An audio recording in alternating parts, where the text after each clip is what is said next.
மாவட்டத்தோடு சேர்ந்த 3 சட்டமன்றத்துக்கு உட்பட்ட பாக முகவர்களே உங்கள் அத்தனை பேருக்கும் வருக வருக என்று மாநகர கழகத்தின் சார்பாக வரவேற்று, கடந்த காலங்களில் எல்லாம் பாக முகவர்களாக நாம் தேடி கண்டுபிடித்து போட வேண்டிய ஒரு சூழ்நிலை.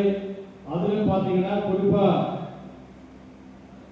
இந்த பூத்தில் இருக்கிற தூக்கி ஒரு பூத்தில் போடுவோம், இல்லை அங்கிருந்து எடுத்துக்கலாம் போடுவோம், இப்படி எல்லாம் அட்ஜஸ்ட்மெண்ட்ல போயிட்டு காலம் போய் இன்றைக்கு ஒரு பூத்திலும் பாகமுகவர்களாக நாங்கள் வருகிறோம் என்று போட்டியிட்டு இன்றைக்கு கழக பணியாற்றுகின்ற அளவிற்கு இன்றைக்கு நம்முடைய இந்த மேற்கு மாவட்டத்தில் அனைவரும் உயர்ந்து இருக்கிறார்கள்.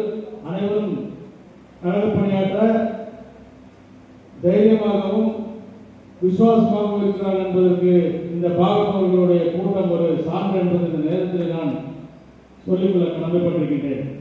ஏன்னா நம்முடைய அமைச்சரவர்கள் தெரியும், இதெல்லாம் ஒரு காலத்தில் பின்தங்கிய மாவட்டம். இன்றைக்கு இந்த பின்தங்கிய மாவட்டத்தில் இருக்கின்ற கழகத்திலே விசுவாசமாக இருந்தாலும் கூட வாக்காளர்கள் நிறைய பேர் இருப்பாங்க. நமக்கு வாக்களிக்கிறதுக்கு திராவிட முன்னேற்ற கழகத்திற்கு வாக்களிக்கிறதுக்கு உதவி செய்கிற வாக்களிக்கிறதுக்கு எல்லாம் நிறைய பேர் இருந்தாங்க. ஆனால் கழக பணியாற்றுகிறவர்கள் முன்னின்று பணி செய்கின்றது ஒரு சிலரை தவிர கீழே பார்த்தீங்கன்னா வேலை செய்யறதுக்கு ஆள் இருக்க மாட்டாங்க. இன்றைக்கு அந்த சூழ்நிலையெல்லாம் மாறி இன்றைக்கு திராவிட முன்னேற்ற கழகத்தை பொறுத்தவரை, மேற்கு மாவட்டத்தை பொறுத்தவரை நாம் தான் முதன்மையான இயக்கம் என்ற அளவுக்கு இன்றைக்கு நாம் உயர்ந்திருக்கின்றோம். ஏனென்றால் கடந்த காலங்களில் 3 சட்டமன்ற தொகுதிகளும் திராவிட முன்னேற்ற கழகத்தின் கோட்டையாக இருக்கிறது மேற்கு மாவட்டம் என்பதை நேரத்தில் நான் குறிப்பிட விரும்புகிறேன். தொடர்ந்து வருகின்ற காலங்களில் நம்முடைய மேற்கு மாவட்டத்தை பொறுத்த வரைக்கும் இது என்றைக்கும் திராவிட முன்னேற்ற கழகத்தின் கோட்டை என்று நிரூபிக்கின்ற வகையில் நாம் அனைவரும் தயாராக இருக்கின்றோம். கூட்டமானது இந்த 2025 இந்த ஆண்டிலே ஒரு முக்கியமான கூட்டம். இதை எதை நோக்கி நடக்கின்ற கூட்டம் என்று சொன்னால், வருகின்ற சட்டமன்ற தேர்தல் 26 நடைபெறுகிற சட்டமன்ற தேர்தலுடைய அந்த நோக்கத்தோடு தான் இந்த கூட்டத்தை கூட்டியிருக்கிறோம். நம்முடைய தேர்தல் வேலையை இன்று முதல் ஆரம்பித்திருக்கிறோம். நீங்கள் எல்லாம் நம்முடைய கழக தலைவர் தளபதியார் அவர்கள் இரவு பகல் பாராமல் பாடுபட்டுக் கொண்டிருக்கிறார். கழகத்தினுடைய தலைவர் அவர்கள் தமிழ்நாட்டுக்காகவும் தமிழ் மக்களுக்காகவும் ஏழை எளிய மக்களுக்காகவும் அதே போல நம்மை போன்ற கிராமத்தில் இருக்கின்ற பெண்களுக்காக இன்றைக்கு சிறப்பான ஒரு ஆட்சியை நடத்தி கொண்டிருக்கிறார். தமிழ்நாட்டினுடைய முதலமைச்சராக பொறுப்பேற்ற பிறகு பலமுறை பல கூட்டங்களில் பல இடத்துல அவர் பேசுவதெல்லாம் எப்படி இருந்தாலும் பரவாயில்லை, ஆனால் திமுகவில் நம்முடைய கழகத்தில் இருக்கக்கூடிய அடிமட்ட தொண்டன் தான் நன்றாக இருக்க வேண்டும் என்று சொன்னால் அது அமைச்சர்களும் மாவட்ட கழகத்தினுடைய செயலாளர்களும் அவர்கள் எல்லாம் சரியாக பார்த்துக் கொள்ள வேண்டும் என்று பலமுறை எங்களுக்கு அறிவுரை வழங்கியிருக்கிறார்கள்.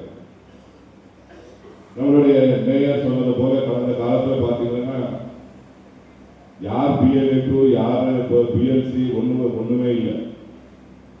இப்பதான் நம்மளுடைய மாநில முதலமைச்சர் அவர்கள் தமிழகத்தினுடைய முதலமைச்சராக வந்த பிறகு, கழக தலைவராக வந்த பிறகு தேர்தல் இன்னும் ஒரு ஆண்டு இருந்தாலும் கூட இப்போதே எல்லா பூத்துக்கும் PLA2 போடப்பட்டு அதன் பிறகு PLC கூட போடணும் அப்படின்னு சொல்லி உங்களுக்கு எல்லாம் சொல்லி இருக்கிறோம். அப்படி ஒரு ஆண்டுக்கு முன்பாகவே அனைத்து கட்டமைப்பும் சரி செய்ய வேண்டும் என்ற நோக்கத்தோடு மாண்புமிகு கழக தலைவர் அவர்கள் ஆணையிட்டதற்காக நம்ம இப்ப ஏற்கனவே PLA2 போடப்பட்டு உங்களுக்கு எல்லாம் 2 கூட்டங்களை நடத்தி இது 3வது கூட்டம் நினைக்கிறேன். அடுத்த 26 சட்டமன்ற தேர்தல் வருது. தலைவர் அவர்கள் 2-3 மாதத்துக்கு முன்பாகவே மாவட்ட கழகத்தினுடைய செயலாளர்கள் எல்லாம் கூப்பிட்டு அன்னைக்கே எங்களுக்கு எல்லாம் ஒரு ஆணையிட்டார்கள்.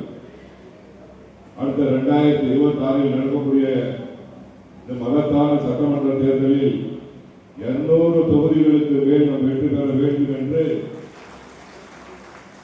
சபதம் எடுத்திருக்காங்க.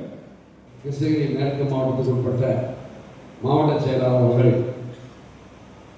பொங்கல் திருநாளை முன்னிட்டு PLA2 பாகமுகவர்களை கௌரவிக்க வேண்டும் என்ற இடத்துல உங்களுக்கெல்லாம் சிறப்பு செய்திருக்கிறார்கள்.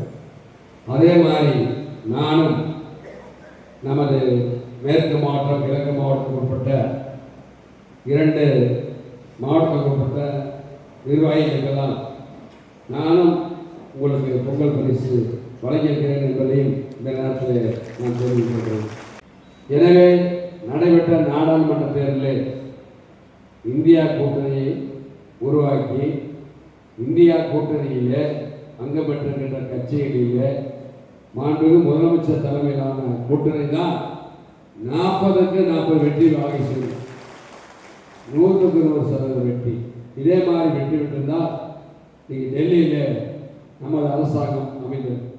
குறிப்பாக பொங்கலுக்கு பின்பு நிறைய பணியிடங்கள் வேலை வாய்ப்புகள் வர இருக்கிறது என்பதை வந்திருக்கின்ற நிர்வாகிகளுக்கு நாம் சொல்லிக்கொள்ளலாம்.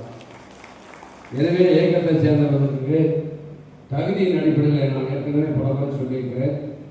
வேலை வாய்ப்புகளை வழங்குவதற்கு கண்டிப்பாக நடவடிக்கை எடுக்கப்படும் என்பதை தெரிவித்துக் கொண்டு, குறிப்பாக நமது முதலமைச்சரை பொறுத்தவரை இந்த கிருஷ்ணகிரி மாவட்ட மக்களுக்கும் அதே மாதிரி தருமபுரி மாவட்ட மக்களுக்கும் இன்னைக்கு குடிநீர் வசதி செய்து தருவதற்காக சுமார் 8000 கோடி ரூபாய் மதிப்பீட்டில் திட்டம் உருவாக்கப்பட்டிருக்கிறது. ஜப்பான் நாட்டு கடன் உதவி பெற்று விரைவில் அந்த திட்டத்தை கண்டிப்பாக முதலமைச்சர்கள் நிறைவேற்றி தருவார்கள் என்பதை இந்த நாட்டில் தெரிவித்து, அது ஒசூர் மாநகராட்சிக்கு மட்டும் சுமார் 850 கோடி ரூபாய் அந்த திட்டத்தில் இடம்பெற்றிருக்கிறது என்பதை வந்திருக்கின்ற நமது இயக்கத்தோடு நான் தெரிவிச்சுக்கிறேன்.